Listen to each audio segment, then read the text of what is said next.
The line between machine and mind is disappearing. From the stars to the systems we build, where intelligence bends the future.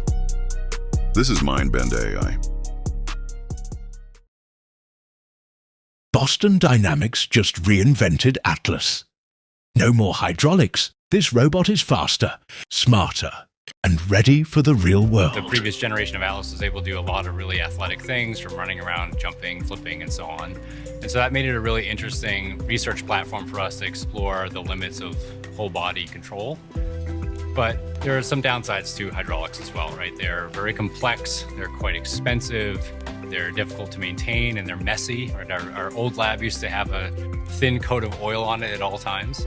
And we got to the point in our humanoid development where we realized that using the battery technology that we developed on the previous generation of Atlas, and by building our own electronic actuators, that we could build a humanoid that was strictly faster, strictly stronger, and more compact, and less messy. Atlas isn't just moving, it's thinking. It identifies parts, sequences tasks, and handles real factory operations with precision. The sequencing process is taking thousands and thousands of different variants of parts and putting them into the specific order in which cars are going to be produced, making sure that the cars can be produced more quickly and more accurately than they were before.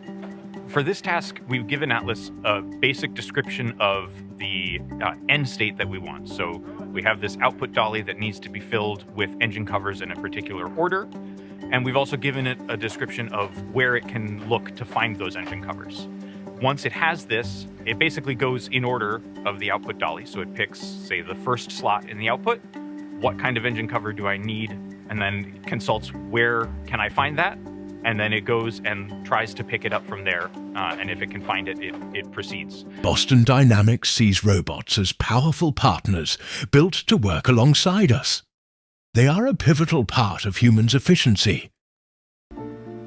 Boston Dynamics has a very long history in robotics, and in particular legged robots. And in bipeds alone, we've been working on them for probably over 15 years. But we really designed it to be a very high performance machine. And so we're interested in, again, being able to explore the very frontier of what's physically possible in humanoids. And everything, all the infrastructure that we've built around doing that, I think is a real accelerant that shows itself through the performance of Atlas already. Humanoid robots could be stepping into vehicle factories, fast food lines, even front desks. With all the demand that humanoid robots and AI propose, how will you adjust to the change? For more videos like this and to win $100, subscribe to MindBend AI.